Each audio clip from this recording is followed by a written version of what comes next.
پڑوسی کا بھی نہیں ہو سکتا. اور یہ بات ہمارے مشاہدے میں ہے.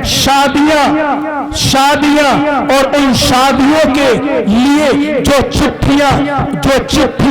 جو خطوط لکھے جا رہے ہیں یہ اس بات پر شاہد ہیں. ایک شادی نہیں کئی سو شادیوں کی چٹھیاں الحمدللہ میں نے اپنے ہاتھ سے لکھی ہے. لیکن عجیب منظر دیکھا ہے, عجیب واقعہ دیکھا ہے کہ اس چٹھی کے موقع پر پڑوسی بھی موجود ہے, رشتہ دار بھی موجود ہے, میل ملت دار بھی موجود ہے, دوست بھی موجود ہے, لیکن چٹھی والے کا حقیقی بھائی اس کا حقیقی تایا اس کا حقیقی چچا موجود نہیں ہے. اور یہ بھی دیکھنے آیا کہ اس چٹھی کے موقع پر اس کے دور کے اس بستی کے دور کے لوگ موجود ہیں لیکن اس کے اپنے پڑوسی غائب ہیں. اے میرے بھائیوں یہ نحوست ہے قرآن پاک کو چھوڑ دینے کی. تو یہ کہا جا رہا تھا کہ اگر قرآنی اخلاق اور قرآن پر عمل نہ ہوگا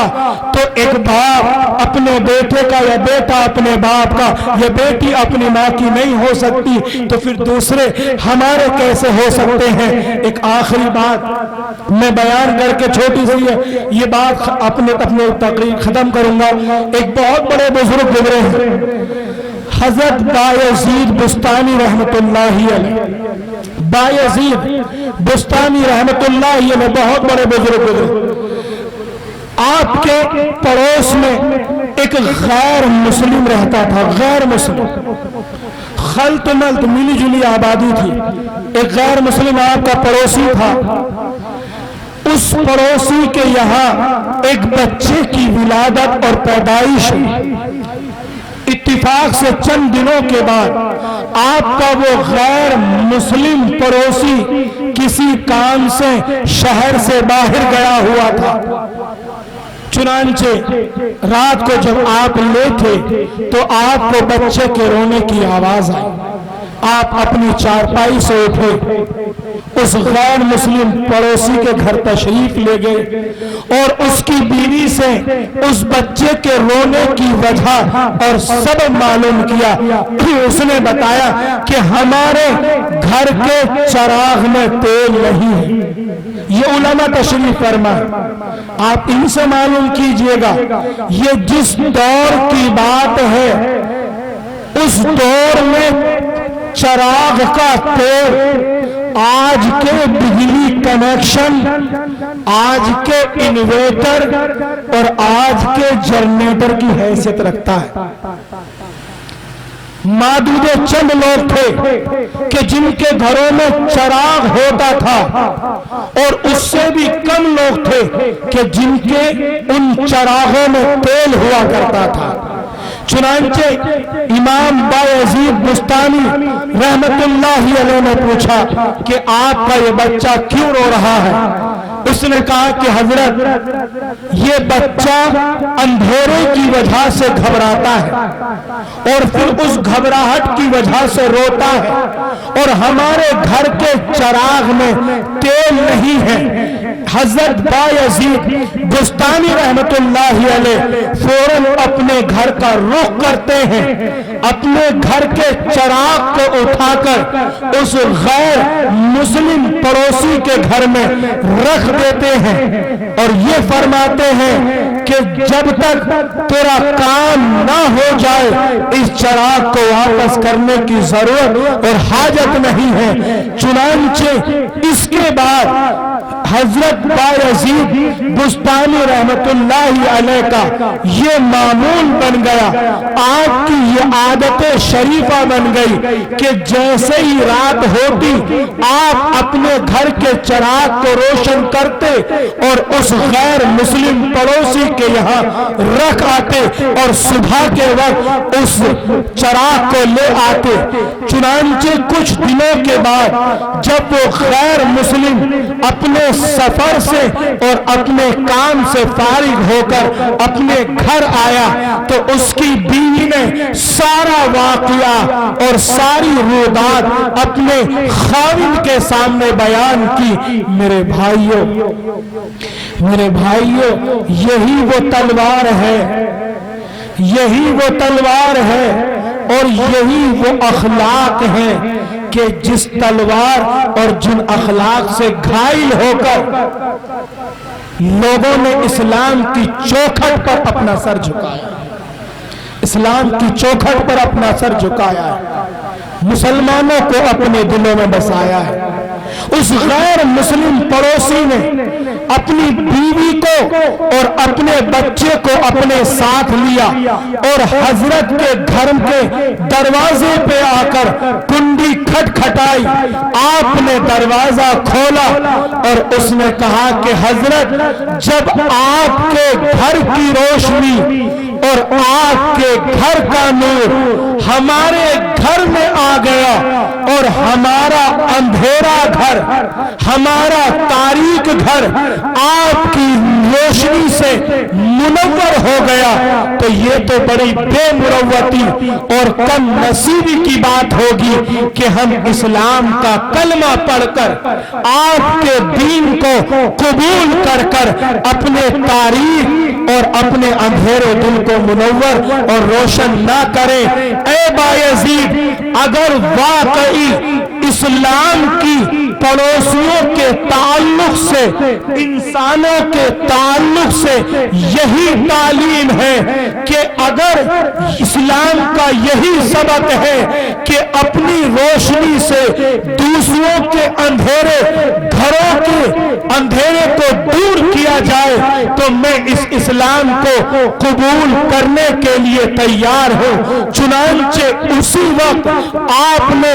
حضرت بایزید بستامی رحمت اللہ علیہ کے ہاتھ پر اسلام قبول کیا اور اپنے دل کی ظلمت اور تاریکی کو دور کر لیا۔ اے میرے بھائیوں، ہم اس قرآن کو پڑھتے نہیں، ہم اس قرآن کو کانوں سے سنتے نہیں، ہم اس قرآن کے احکام اور مسائل سے ناواقف اور یکسر جاہل ہیں، تو آپ بتائیے کہ جب ایک مسلمان ہو کر قرآن کو پڑھے گا نہیں، قرآن کو دیکھے گا نہیں، قرآن کو سنے گا نہیں، قرآن کو سمجھے گا نہیں، تو پھر وہ قرآن کے اخلاق کو کیسے اپنائے گا؟ اگر قرآن کو پڑھا جائے اور صحیح طریقے سے سنا جائے، ان علماء کی زبانی قرآن کے معانی کو سمجھا جائے، تو ایسا ہو نہیں سکتا کہ ہمارے دلوں پر قرآن اثر نہ کرے اور پھر اس اثر کرنے کی وجہ سے ہمارے اندر انسانیت، ہمارے اندر انسانیت کی ہمدردی، ہمارے اندر نبی کا طریقہ اور ہمارے اندر صحابہ کا عمل پیدا نہ ہو۔ اے میرے بھائیوں، ایسا ہو نہیں سکتا، لیکن ضرورت ہے اس قرآن پاک کو پڑھنے کی، اس کو پڑھانے کی، اس کو سیکھنے کی، اس کو سکھانے کی، اس کو سننے کی، اس کے لیے ٹائم نکالنے کی، اور وہ بات ہم سب یاد رکھیں، اسے نہ بھول جائیں۔ کیا کہ جس بچے کے دل میں قرآن پاک محفوظ ہے، یا جو بچہ قرآن پاک کو دیکھ کر پڑھنے کی صلاحیت رکھتا ہے، یا وہ ہاتھ جو قرآن پاک کو تھامتے ہیں، وہ زبانیں جو قرآن کو پڑھتی ہیں، وہ کان جو قرآن کو سنتے ہیں، وہ جگہ جہاں قرآن پڑھا اور پڑھایا جاتا ہے،